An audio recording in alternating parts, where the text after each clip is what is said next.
media.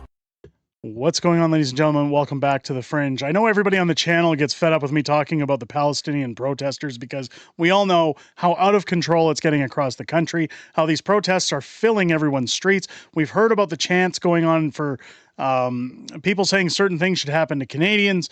But today I have to raise an issue because one parliamentarian has come out and said something so absurd and so obnoxious that everyone watching this video should be contacting her office immediately and questioning why, in fact, she resides in Canada, why she has the opinions she has, and why she is still willing to represent our country in the House of Commons, because the remarks I'm about to show you are completely disgusting and will turn your tail, but it will come as no surprise when you see who is involved in this quote. We briefly reached on this on my Friday night live stream, Friday Night Fringe.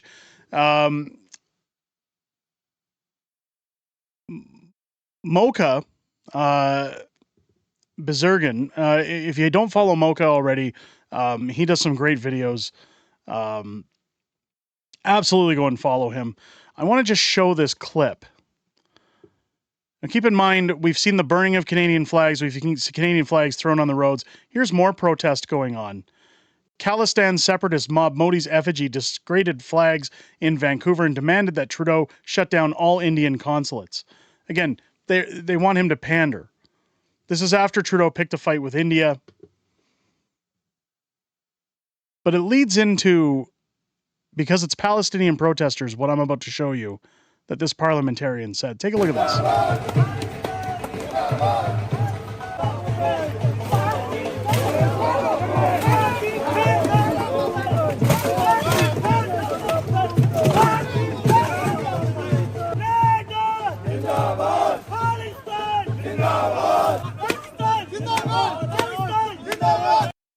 So I want to show you something here. You can see in this video, this man brandishing some form of a sword or saber. We're told that with Khalistan, this is part of their religion. They're allowed to carry these weapons. They're allowed to brandish them in the streets. But it's supposed to be something that they're brandishing for the purpose of religion, meaning the same as a turban they wear on their head. It's not supposed to be swung around. It is not supposed to be there to promote violence. Yet they're not arrested when they're stabbing flags in the middle of the road. All it would take is for one person to be behind this gentleman that would get struck by this. Huge safety risk.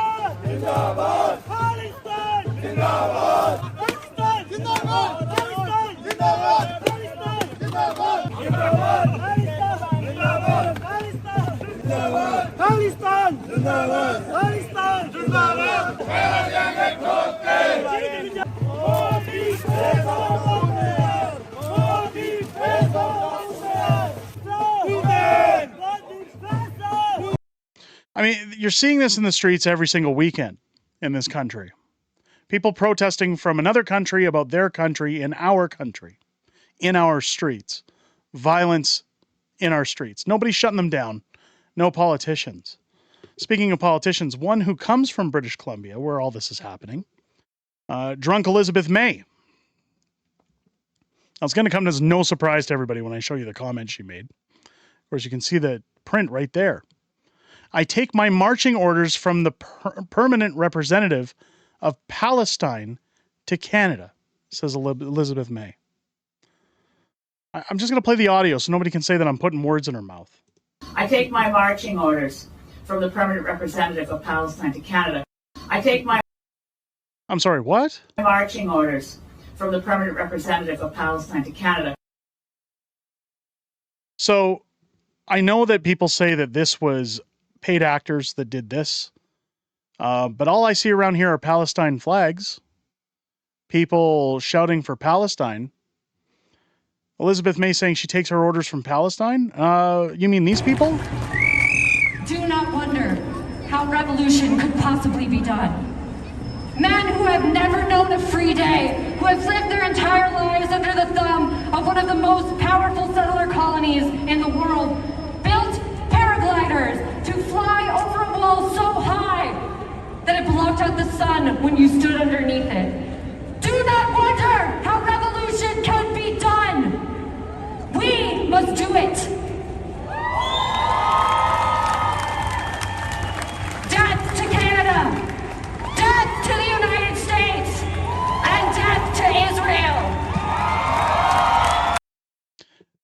death to Canada. I know we've played that clip before, but drunk Elizabeht May saying she takes her orders from Palestine. So she's a traitor. She's a traitor to this country. She doesn't believe in Canada at all. She believes in terrorism. At least that's what I'm taking from what she's saying.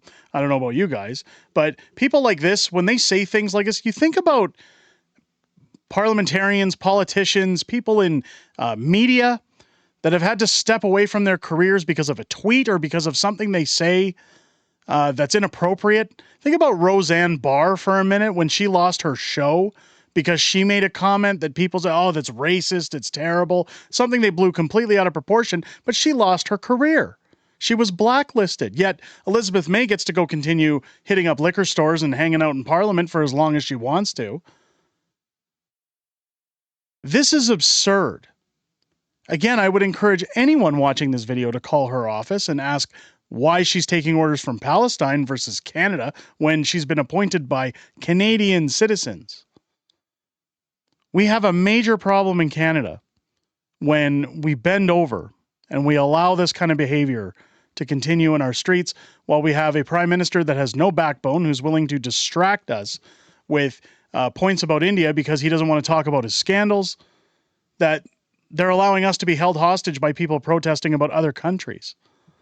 I want to leave you guys with a quote here from the amazing and iconic Don Cherry, because Don Cherry has always said it like it is. I love Don Cherry.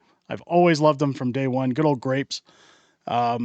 Another guy who was blacklisted for making comments protecting his country. And you can tell here, this was from a long time ago, before all this woke DEI stuff started happening, before Justin Trudeau. Let's take a listen to what Grapes has to say. I am sick and tired of Canada kowtowing to the rest of the world. I heard a politician say, we have to be careful because the rest of the world loves us. No wonder they love us. We're weak. We're spineless wimps. I'm pro-Canadian, more so than I'm anti-Soviet or anti-Swede. I wish more Canadians were like me. Foreign aid, if you want to get into that, here we got people dying. Here we got people dying for want of beds, and we're giving money to the foreigners. No way.